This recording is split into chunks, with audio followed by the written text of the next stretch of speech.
के बारे में एक चीज जो खटकती है कि मुसलमान गाय का गोश्त क्यों खाते, वो उनका सवाल है। मैं पहले बोलना चाहता हूं भाई साहब आनंद जी कि एक मुसलमान अच्छा मुसलमान रह सकता है 100% शाकाहारी होने के बाद भी। A Muslim can be a good Muslim even by being a pure vegetarian.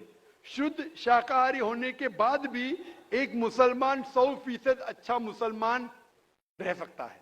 लेकिन क्योंकि अल्लाह सुब्हाना व तआला हमारा रब, हमारा खालिक, कुरान मजीद में अल्लाह ताला फरमाते हैं सूरह माइदा में सूरा नंबर 5 आयत नंबर 1 में अल्लाह ताला फरमाते कि आप उन 4 पायों जानवरों का गोश्त खा सकते हैं जिनकी हमने इजाजत दी है। अल्लाह ताला फरमाते हैं सूरह नहल में सूरा नंबर 16 आयत नंबर 5 में कि आप कैटल का गोश्त खा सकते हैं।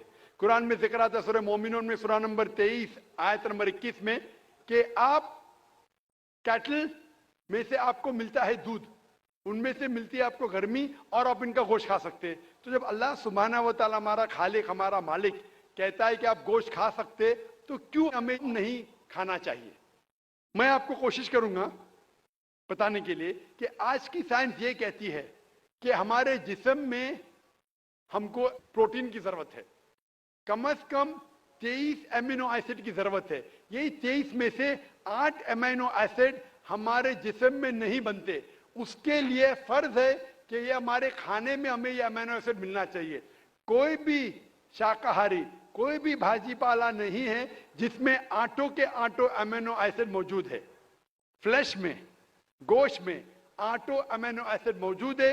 इसे साइंस कहती है कंप्लीट प्रोटीन, कंप्लीट फूड। आज साइंस ये कहती है कि फ्लैश फूड में, गोश्त में प्रोटीन है, नियासिन है, विटामिन B1 है, इससे सेहत अच्छी बनती है। और आज आप देखेंगे जो जानवर जो शाकाहारी होते हैं, जो सिर्फ भाजी पाला खाते हैं, भेड़, बकरी, गाय, आप देखेंगे इन जानवरों के दांत इनके चपटे हैं, उनके पास हर्बीवोरस सेट ऑफ टीथ है। ये सिर्फ भाजी पाला खाते, गोश्त खा ही नहीं सकते। जब आप देखेंगे मांसाहारी जानवर के दांत, शेर बब्बर, चीता, उनके नोकीली दांत होते हैं। ये सिर्फ गोश्त खाते हैं, भाजी पाला खा ही नहीं सकते। जब आप अपने दांत आईने में देखेंगे तो भगवान ने, ईश्वर ने, हमारे खालिक ने हमें दोनों दांत दिया है, चपटे दांत भी दिया है और नोकीले दांत भी दिया है। अगर हमारा ईश्वर चाहता था कि हम सिर्फ भाजी पाला खाए तो ये नोकीले दांत क्यों दिया? गोश्त खाने के लिए। आज की साइंस कहती है कि जो डाइजेस्टिव सिस्टम है हर्बीवोरस एनिमल का, गाय, भेड़, बकरी के, वो सिर्फ भाजी पाला डाइजेस्ट कर सकते, गोश्त को डाइजेस्ट कर ही नहीं सकते। जो डाइजेस्टिव सिस्टम कार्निवोरस एनिमल का है, चीता, शेर बब्बर, ये सिर्फ गोश्त डाइजेस्ट कर सकते, भाजी पाला नहीं।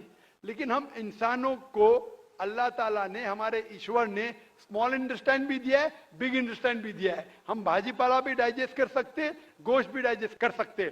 अगर हमारा ईश्वर चाहता था कि हम सिर्फ भाजी पाला खाए तो हमें ये डाइजेस्टिव सिस्टम क्यों दिया जो गोश्त को भी डाइजेस्ट कर सकता है? तो साइंटिफिकली हमारा जिस्म हमारे ईश्वर ने ऐसा बनाया है कि हम भाजी पाला भी खा सकते हैं, गोश्त भी खा सकते हैं। और बहुत लोग को गलत फहमी है कि हिंदू मजहब में गोश्त खाने की ममानियत है। भाई आप हिंदू है ना? आपके नाम से लगता है आप हिंदू है। हिंदू है ना सर? जी हिंदू ही है। आप हिंदू है ना? हाँ बिल्कुल सही, आपके नाम से लग रहा है आनंद आपका नाम है, आप हिंदू है। आपको गलतफहमी होंगी कि हिंदू मजहब में गोश्त खाना हराम है। आप जब हिंदू मजहबी किताब पढ़ते हैं, आपके मजहबी किताब में लिखा है कि गोश्त भी खा सकते हैं, मांस भी खा सकते हैं और बीफ भी खा सकते हैं, गाय का गोश्त भी खा सकते हैं। आप जब पढ़ेंगे मनुस्मृति चैप्टर नंबर 5 अध्याय नंबर 5 श्लोका नंबर 30 में लिखा है कि अगर खाने वाले जानवर, अगर खाने वाले मखलूक उस चीज को खाती है जो खाने वाले जानवर है, तो आप कोई गुनाह नहीं कर रहे, क्योंकि ईश्वर ने कुछ मखलूक को बनाया है खाने के लिए और कुछ मखलूक को खा जाने के लिए। some to eat and some to be eaten. तो अगर आप खाने वाले जानवर खाते हैं तो गुनाह नहीं कर रहे। लिखा है मनुस्मृति में अध्याय नंबर 5 श्लोका नंबर 31 में कि अगर आप पूजा के लिए जानवर को कत्ल करते हैं तो कोई गुनाह नहीं करते। लिखा है मनुस्मृति में अध्याय नंबर 5 श्लोका नंबर 39 और 40 में कि ईश्वर ने कुछ जानवर को बनाया है पूजा के लिए, सैक्रिफाइस के लिए। तो killing in sacrifice is not killing, तो कत्ल करना पूजा में कत्ल नहीं है। तो मनुस्मृति के मुताबिक आप गोश्त खा सकते हैं। फिर आप जब मुताला करेंगे महाभारत का, महाभारत में अनुशासन पर्व में अध्याय नंबर 88 में युधिष्ठिर, पांडव के 5 भाई थे, आपने युधिष्ठिर का नाम तो सुना होगा। युधिष्ठिर जो पांडव के 5 भाई थे, युधिष्ठिर पांडव में सबसे बड़ा भाई था। वो पूछता है भीष्म से कि हम यज्ञ में पूजा में क्या खाना दे ताकि हमारे परदादा खुश होंगे। तो भीष्म कहता है अगर हम यज्ञ में पूजा में चावल, बार्ली, सेब, भाजीपाला देंगे तो हमारे परदादा 1 महीने के लिए संतुष्ट रहेंगे। अगर हम मछली देंगे तो 2 महीने के लिए, अगर गोश्त देंगे 3 महीने के लिए, अगर खरगोश देंगे तो 4 महीने के लिए, अगर बकरी देंगे तो 5 महीने के लिए, अगर सुअर देंगे तो 6 महीने के लिए, अगर परिंदा देंगे तो 7 महीने के लिए, अगर हिरन देंगे तो 8 महीने के लिए, अगर बैल देंगे तो 11 महीने के लिए, अगर गाय देंगे तो पूरे 1 साल के लिए हमारे परदादा संतुष्ट रहेंगे। 1 साल। क्या दूध की बात कर रहे हैं सर? आप बफेलो देंगे, बफेलो तो 12 साल के लिए, अगर राइनोसरस देंगे या रेड मीट, लाल गोश्त, तो हमारे परदादा हमेशा के लिए संतुष्ट रहेंगे। पूरा मेन्यू है महाभारत में, हिंदू किताब में पूरा मेन्यू है। क्या चाहते हैं? भाजीपाला, मछली, गोश्त, खरगोश, हिरन, बीफ, बड़े का छोटे का सब है। आप अगर वेद पढ़ेंगे, वेद में भी लिखा है कि संत और साधु गोश्त खाते थे, गाय का गोश्त भी खाते थे। फिर आप क्यों कहते हैं कि गोश्त खाना हराम है? क्योंकि बहुत से हिंदू लोग बाकी मज़ाहिब से प्रसन्न हुए। मजहब से प्रसन्न होने के बाद कुछ मजहब मानते अहिंसा में, और वो समझते हैं कि जानवर को कत्ल करना गुनाह है। क्यों? क्योंकि जानवर में जान है, बाजीपाला में जान नहीं है, पेड़ पौधों में जान नहीं, इसलिए बाजीपाला खाना गलत नहीं है, लेकिन जानवर खाना गलत है। आज साइंस तरक्की कर चुका है और हम जानते हैं कि पेड़ पौधों में भी जान है, तो उनकी लॉजिक जरा बदल गई। हाँ जाकिर भाई, हम जानते हैं पेड़ पौधों में जान है, लेकिन पेड़ पौधे उनको दर्द का एहसास नहीं है, उन्हें दर्द नहीं होता। पेड़ पौधों को दर्द नहीं होता है और जानवर को दर्द होता है, इसीलिए जानवर खाना बड़ा गुनाह है, पेड़ पौधे खाना कम गुनाह है। आज साइंस फिर से तरक्की कर चुका है। तरक्की करने के बाद आज साइंस ये कहती है कि पेड़ पौधों को भी दर्द होता है, लेकिन उनकी दर्द की आवाज आपको सुनाई नहीं देती। हम इंसान सिर्फ 20 साइकिल्स और 20,000 साइकिल्स के दरमियान फ्रीक्वेंसी में सुन सकते, इसके नीचे इसके ऊपर नहीं सुन सकते। वो चीखते हैं लेकिन हमें उनकी आवाज सुनाई नहीं देती। तो एक शख्स ने मुझसे सबसे ज्यादा बहस किया और कहा कि जाकिर भाई, मैं मानता हूं कि पेड़ पौधों में जान है, पेड़ पौधे को दर्द होता है, लेकिन पेड़ पौधों में सिर्फ 2 या 3 सेंसेस है, जानवरों में 5 सेंसेस है, इसलिए जानवर का कत्ल करना बड़ा गुनाह है।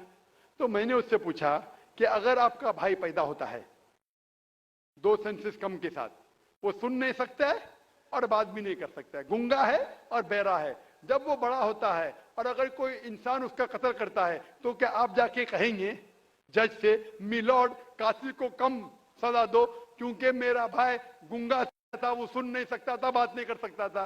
आप तो कहेंगे कातिल को डबल पनिशमेंट दो, मेरा भाई तो मासूम था, ना सुन सकता था ना बात कर सकता था। इस्लाम में 2 सेंसेस लेस और 2 सेंसेस मोर नहीं। इस्लाम में अल्लाह ताला फरमाते सूरह बकरा में सूरह नंबर 2 आयत नंबर 168 में 168 में, eat of the good things which Allah has provided you, जो अच्छी चीज आपको आपके अल्लाह ने दिए उसको आप खा सकते हैं। तो आप अगर मुताला करेंगे मजहबी किताबों का और साइंस का, गोश्त खाना कोई गलत नहीं है। और मुझे खुसूसन कोई गिला शिकवा नहीं अगर गैर मुस्लिम, अगर हिंदू गोश्त नहीं खाते, मुझे कोई गिला शिकवा नहीं। क्योंकि अगर सब हिंदुस्तानी गोश्त खाने लगेंगे तो हिंदुस्तान में गोश्त का भाव बढ़ जाएगा। आज महंगाई का जमाना है, पेट्रोल का भाव बढ़ रहा है, सब हिंदुस्तानी गोश्त खाने लगेंगे तो गोश्त का भाव भी बढ़ जाएगा। तो मुझे कोई गिला शिकवा नहीं आप अगर गोश्त नहीं खाते। लेकिन अगर आप ये कहेंगे कि गोश्त खाना गलत है तो आपको आपकी मजहबी किताबों के बारे में नहीं पता है और साइंस का भी नहीं पता है। अगर आप कहेंगे किसी की जान नहीं लेना चाहिए तो आप 2 मिनट भी जी नहीं सकते। हम जो सांस ले रहे हैं ये जर्म्स है, जर्म्स में भी जान है। आप सांस लेने से उनका कत्ल कर रहे तो आप जी नहीं सकेंगे। इस्लाम में यह है कि जो चीज की इजाजत है वो आप खा सकते, जो हराम है उसको नहीं खाना चाहिए। Hope the answer the question. Mic number 3 में अगर कोई नहीं हो तो हम माइक नंबर 4 में हमारा इंतजार कर रही हैं खातून, हम उनको मौका देंगे। मैं बैजनाथ गुप्ता जी बोल रहा हूँ और मेरा कहना है कि अल्लाह अगर जर्रे जर्रे में है तो देखा जा सकता है क्या? भाई साहब ने कहा कि अगर अल्लाह हर जगह हर जर्रे जर्रे में मौजूद है तो क्या देखा जा सकता है? ये हिंदू फिलॉसफी है कि अल्लाह हर जर्रे जर्रे में मौजूद है। कुरान के मुताबिक अल्लाह की ताकत, अल्लाह का इल्म सब जगह मौजूद है। अल्लाह लेकिन अर्श पे बैठे हैं। तो ये कहना अल्लाह सब जगह मौजूद है, ये इस्लाम की तालीम में नहीं है, ये हिंदू की तालीम में है। क्या आप अल्लाह को देख सकते? नहीं। इंसान इस दुनिया में, इस जिंदगी में अल्लाह को देख ही नहीं सकते। और उसकी मिसाल पेश है कुरान मजीद में, जब मूसा अलैहिस्सलाम अल्लाह सुब्हानहू व तआला फरमाते क्या मैं आपको देख सकता हूं, तो अल्लाह ताला कहते उनसे कि उस पहाड़ को देखो, मैं मेरी झलक उस पहाड़ को दिखाऊंगा और अब देखो क्या होता है। तो उस पहाड़ को जब अल्लाह ताला सिर्फ झलक दिखाते हैं तो मूसा अलैहिस्सलाम उस पहाड़ को देख के बेहोश हो जाते। अल्लाह को तो देखा नहीं उनने, सिर्फ पहाड़ को देख के बेहोश हो जाते हैं। तो इंसान इस जिंदगी में अल्लाह सुब्हानहू व तआला को नहीं देख सकता।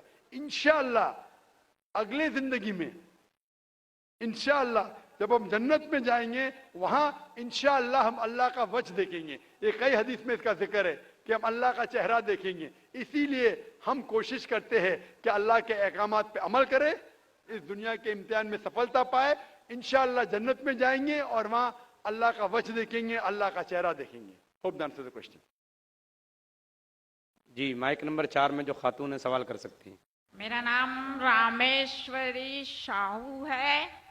मेरे लड़के ने इस्लाम धर्म अपनाया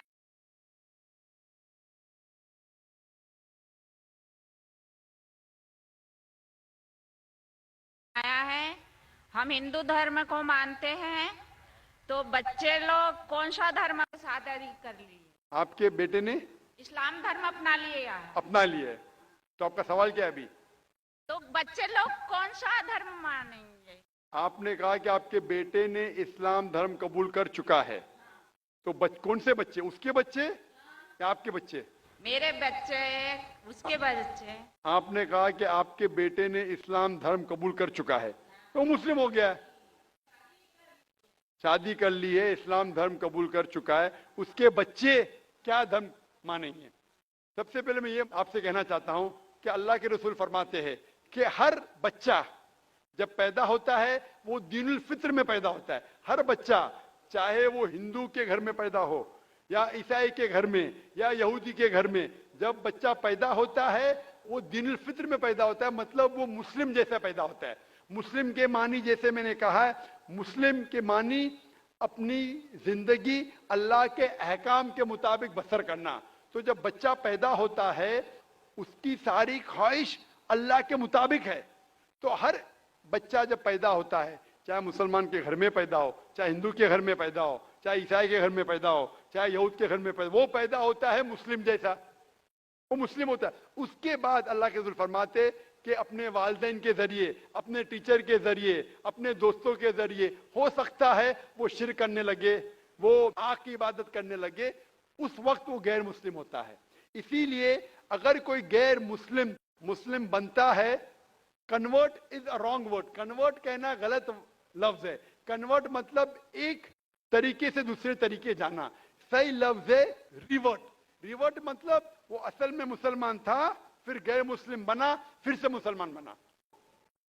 इस्लामिक तालीमात के मुताबिक हर इंसान जब पैदा होता है मुस्लिम पैदा होता है। आपने कहा कि आपके बेटे ने इस्लाम कबूल कर चुका है, शादी कर चुका है, बच्चा क्या है, बच्चा मुस्लिम होगा, वो अलग बात है। अगर उस बच्चे पे कोई दबाव है या कोई गलत हिदायत दी जाएंगी, हो सकता है वो बुत परस्ती करने लगे, हो सकता है वो आग की इबादत करने लगे, फिर वो मुस्लिम से गैर मुस्लिम होगा। हर बच्चा जो पैदा होता है वो मुस्लिम पैदा होता है, अल्लाह के अहकामात के ऊपर अमल करता है, उसके बाद बड़े होने के बाद दूसरे के इन्फ्लुएंस की वजह से शायद वो गलत रास्ते पे जा सकता है, लेकिन हर बच्चा पैदा होता है मुस्लिम जैसा। Hope the answer the question.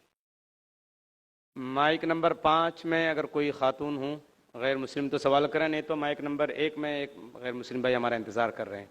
जी ठीक है, माइक नंबर 2 से सवाल कर लीजिए। Namaste, my name is Pratik Sriranga Barge and I am student of 11th standard and I am in Swami Vivekananda College, Chembur. First of all, I would like to say this is my first time to attend this type of event and I am glad to say मुझे sir जी का जो speech था वो बहुत अच्छा लगा और मेरे मन में इस्लाम धर्म के बारे में जो गलत फहमियाँ थी वो एक चुटकी में खत्म हो गई। और मेरा पहला सवाल सर जी से ये है कि भगवान और अल्लाह एक ही है, और मेरा दूसरा सवाल ये है कि अगर पहले एक सवाल का जवाब ये कर लीजिए, फिर इंशाल्लाह दूसरा सवाल करें। भाई साहब ने कहा कि वो पहली बार ऐसे मजमे में मौजूद है और बहुत खुश है, एक चुटकी में उसके सारे गलत फहमियाँ इस्लाम की दूर हो गई। अल्हम्दुलिल्लाह, अल्लाह ताला आपको हिदायत दे। और उसका सवाल है कि क्या भगवान और अल्लाह एक ही है? इस सवाल के दो रुख हो सकते हैं, दो रुख। आप कॉमर किधर लगाते वो इंपॉर्टेंट है। अल्लाह और भगवान एक है? हाँ एक है, एक ही है, दो तो नहीं है। अगर कहेंगे कि अल्लाह और भगवान यकसा है तो सवाल दूसरा रुख ले लेता है। इसका जवाब अगर आप पूछना चाहते हैं कि अल्लाह और भगवान एक है तो बेशक एक है। अगर आप पूछना चाहते हैं जो अल्लाह और भगवान, जो हिंदू लोग जो भगवान में मानते हैं और मुसलमान जो अल्लाह में मानते वो एक है, तो मेरा जवाब इसमें ये कि अगर आप सही तरीके से हिंदू धर्म की किताबों का मुताला करेंगे और सही तरीके से इस्लाम धर्म की किताब का मुताला करेंगे तो दोनों यकसा है, वही है।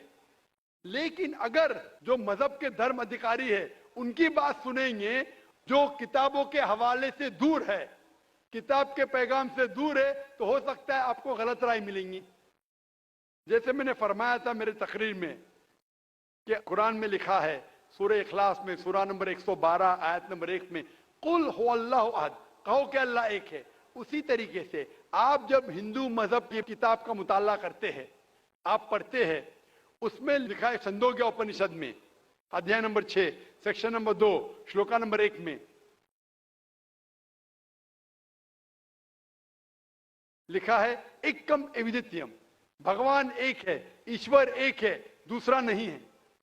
लिखा है श्वेताश्वेतर उपनिषद में चैप्टर नंबर 6 श्लोका नंबर 9 में नाचस्य कसिज जनिता न चदीपा, उस भगवान के कोई वालिदैन नहीं है, कोई रब नहीं है। भगवान का कोई मां नहीं है, कोई वालिद नहीं है, कोई सुपीरियर नहीं है। लिखा है श्वेताश्वेतर उपनिषद में चैप्टर नंबर 4 श्लोका नंबर 19 में नाट्यस्य प्रतिमा अस्ति, उस ईश्वर की कोई प्रतिमा नहीं। प्रतिमा का मतलब है अक्स, painting, picture, portrait, statue, idol. उस भगवान की कोई प्रतिमा नहीं, कोई पिक्चर नहीं, कोई पेंटिंग नहीं, कोई अक्स नहीं, कोई फोटोग्राफ नहीं, कोई आइडल नहीं, कोई स्टैच्यू नहीं। ये दोहराया गया है यजुर्वेद में चैप्टर नंबर 32 श्लोका नंबर 3 में नाट्यस्य प्रतिमा अस्ति, उस ईश्वर का कोई अक्स नहीं, कोई प्रतिमा नहीं, कोई पिक्चर नहीं, कोई पेंटिंग नहीं, कोई फोटोग्राफ नहीं। तो जब आप मुताला करेंगे हिंदू मजहबी किताब का और कुरान का, हिंदू मजहबी किताब का ब्रह्म सूत्र में कहा गया है एकम ब्राह्म द्योत्या नास्ते नीना नास्ते किंचन, भगवान एक ही है, दूसरा नहीं है, नहीं है, नहीं है, जरा भी नहीं है. There is only one God, not a second one, not at all, not at all, not in the least.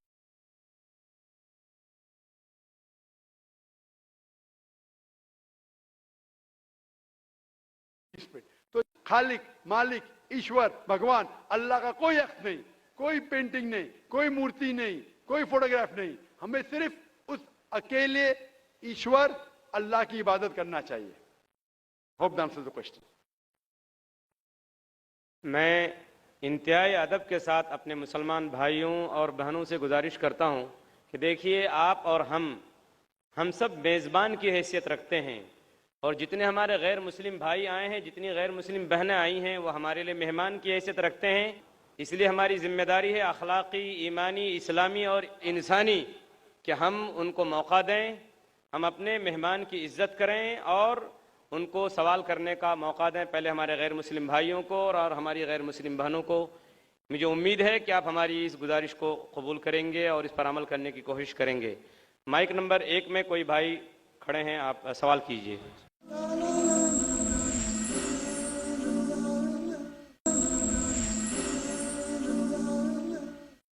इस्लाम कहता है कि एक ही बार आदमी पैदा होता है, एक ही बार मरता है और बाद में क़यामत होती है.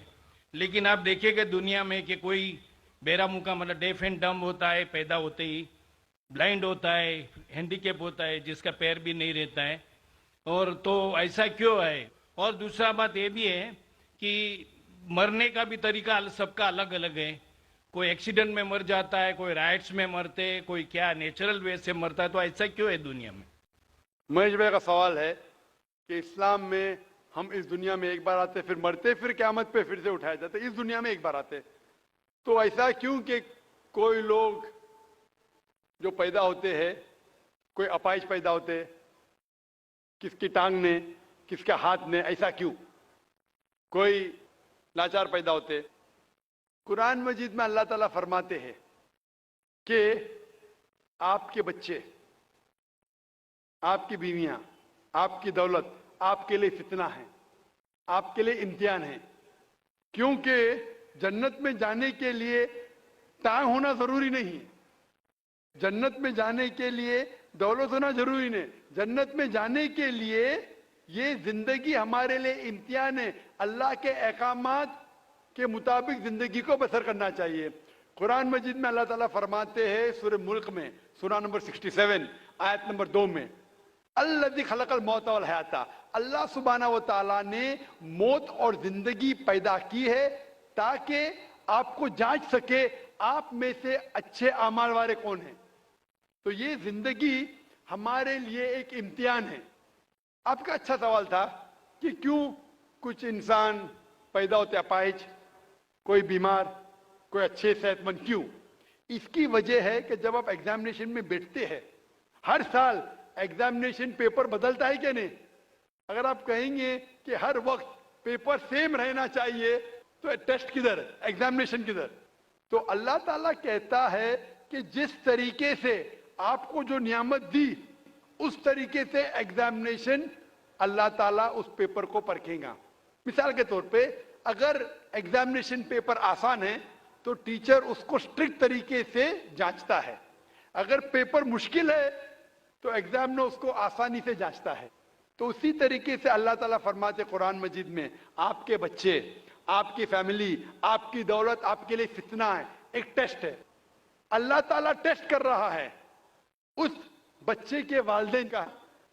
देखना चाहता है कि अगर बच्चे को पैदा करते अपाहिज, या बच्चा जब पैदा होता है दिल की बीमारी के साथ, वो देखना चाहता है कि फिर भी उसके वालिदैन अल्लाह पे ईमान लाते क्या नहीं. और जितना डिफिकल्ट टेस्ट उतना बड़ा रिवॉर्ड. आप अगर एक आम बीए ग्रेजुएशन पास करते हैं तो आपका नाम महेश है, वो मिस्टर महेश ही रहेगा, बदलेगा नहीं. लेकिन मेडिकल एग्जामिनेशन पास करते, एमबीबीएस पास करने के बाद आपके नाम के आगे लग जाएगा डॉक्टर, क्योंकि मेडिकल एग्जामिनेशन पास करना मुश्किल है. मुश्किल एग्जामिनेशन पास करते रिवॉर्ड भी ज्यादा है. तो अल्लाह ताला अलग लोग को डिफरेंट डिफरेंट एग्जामिनेशन में डालता है. किसी को दौलत देता है, किसी को गरीब बनाता है. जब दौलत देता है वो देखना चाहता है कि दौलत के बाद ये इंसान ज़कात दे रहा है कि नहीं, खैरात कर रहा है कि नहीं। वो गरीब इंसान को ज़कात में 100% मार्क्स मिल चुके, गरीब इंसान को ज़कात ही नहीं देने का। हम बोलते अरे बेचारा गरीब है, उसको 100% मार्क्स मिल गए। ज़कात में गरीब को 100 में से 100 मिलता है। वो अमीर है जो शायद थोड़ी ज़कात देगा तो उसको 100 में से शायद 10 मार्क्स मिले, बराबर ज़कात देगा तो ज़्यादा मार्क्स मिलेंगे। वो गरीब को ज़कात के टेस्ट में 100 में से 100 मिलता है, उसको ज़कात देने की जरूरत ही नहीं। लेकिन उसको शायद दूसरा टेस्ट होगा, उसको टेस्ट होगा। वो गरीब इंसान एक रूम में हो सकता है 10 लोग रह रहे, वो हिजाब कैसा करता है, बराबर से हिजाब कर रहा है कि नहीं, वो टेस्ट है। हो सकता है इंसान अमीर है, उसका बेटा जैसे अपने का अपाइश पैदा होता है, तो अल्लाह ताला देखना चाहता है कि इस अमीर इंसान को मैंने दौलत दी, ऐशो आराम दिया, अभी उसके बच्चे को अपाइश पैदा करता हूं, देखना चाहता हूं कि ये फिर भी अपने रब की इबादत करता है कहने। जो आदमी कमजोर है वो बोलेगा अरे क्या ये अल्लाह ताला, नौज़ुबिल्लाह, मेरे लिए क्यों ये मुश्किल पेश आता है। जो सच्चा मोमिन रहेगा वो कहेंगे अल्हम्दुलिल्लाह, फायदा होगा तो भी अल्हम्दुलिल्लाह, नुकसान होगा फिर भी अल्हम्दुलिल्लाह। ये मोमिन की जांच है। तो ये दौलत, गरीबी, सेहत, अपाहिज, दिल की बीमारी, ये टेस्ट है। इसीलिए हमें उन लोगों को देखना चाहिए, उन लोगों को मत देखो जो आपके ऊपर है। आप उन लोगों को मत देखो जो आपके ऊपर है। मैं कह रहा था ना, मिसाल दे रहा था, वो गांव का आदमी देखता है गाड़ी चाहिए, फ्लैट चाहिए, बंगला चाहिए, फिर से गांव में आ जाता है। उन लोगों को देखो जो आपके नीचे है। और एक अंग्रेजी में कहावत है जो मैं उर्दू में तर्जुमा करूंगा। एक शख्स हमेशा रोता था कि क्यों मेरे पास जूती नहीं है, क्यों मेरे पास जूती नहीं है। जब भी उसने एक इंसान को देखा जिसके पैर ही नहीं थे, अल्लाह से शिकायत करता था मेरे पास जूतियां क्यों नहीं है। जब उसने इंसान को देखा जिसके पैर ही नहीं थे, वो अल्लाह का शुक्र अदा, कम अज कम मेरे पैर तो है। तो अल्लाह ताला डिफरेंट लोग को डिफरेंट इम्तिहान ले रहा है। किसको दौलत, किसको गुर्बत, किसको सेहत, किसको बीमारी, जो भी है। अगर आप जिस हालत में हैं, अगर अल्लाह हमारे खालिक का कहना मानते हैं तो इस दुनिया में सफलता पाएंगे। ये हमारे लिए इम्तिहान है दुनिया, जिस तरीके से सूरह मुल्क में कहा गया है, सूरा नंबर 60 में। जो भाई हैं गैर मुस्लिम हो, सवाल कीजिए। सर मेरा नाम उमेश शर्मा है, मैं योगा टीचर हूँ। पहला सवाल मेरा ये है कि आपने बताया था कि नमाज पढ़ते समय जैसे हम सजदा करते हैं, उस सजदे की स्थिति में जैसे माइग्रेन पे और स्टमक प्रॉब्लम, सियाटिका, सर्वाइकल, नी की प्रॉब्लम, इनमें ब्लड का सर्कुलेशन होता है, वो मैं मानता हूँ। लेकिन कंफ्यूज इस बात का है कि जब हम ध्यान करते हैं, मैं योग में जैसे दयानंद सरस्वती से, पतंजलि योग ट्रस्ट से मैं योग सीखा हूँ, उसमें बताया है जब ध्यान हम एक जगह पे करेंगे, आंखों को एक जगह पे रखेंगे, तो ध्यान की धारणा अपने आप बदल जाएगी। ध्यान धारणा समाधि। तो इसमें जब हम सजदा करते हैं तो जैसे वज्रासन में घुटने मोड़ के सजदा नीचे को, फोरहेड को धरती टच करते हैं, फिर हम उठते हैं तो हमारी जब नजर हट जाएगी उस जगह से, तो ध्यान एक तरफ से वहां से हट जाएगा। तो ऊपर वाले के लिए, जैसे अल्लाह के लिए, ध्यान कहां से रहेगा? Thank you. भाई साहब ने सवाल किया कि जब सजदे में जाते, सजदा अहम रुकन है, तो नजर एक तरफ होनी चाहिए। हम सजदे से उठ जाते तो ध्यान भटक सकता है, नजर दूसरी की जा सकती। ये आप जो बोल रहे दयानंद सरस्वती के बारे में कि नजर एक जगह होना चाहिए, वो सही या गलत अलग बात है। लेकिन हमारे रसूल, हमारे पैगंबर मोहम्मद सल्लल्लाहु अलैहि वसल्लम ने कहा, जब आप नमाज पढ़ते हैं आपकी नजर हमेशा आप सिजदा करते वहां होना चाहिए। तो जब आप कयाम में हैं, रुकू में हैं, सजदा में, आपकी नजर उधर ही है। जहां आपकी जगह सिजदे की है वहां ही नजर आपकी होना चाहिए। कयाम में जब खड़े हैं, जब रुकू में जाते फिर भी नजर वहां रहती है, सजदा में जाते फिर भी वहां रहती है, अत्तहियात में भी रहती, नजर एक ही जगह रहती है। लेकिन सिर्फ नजर से काम नहीं चलता। नजर के अलावा हमारा ध्यान, हमारा जहन, जो हम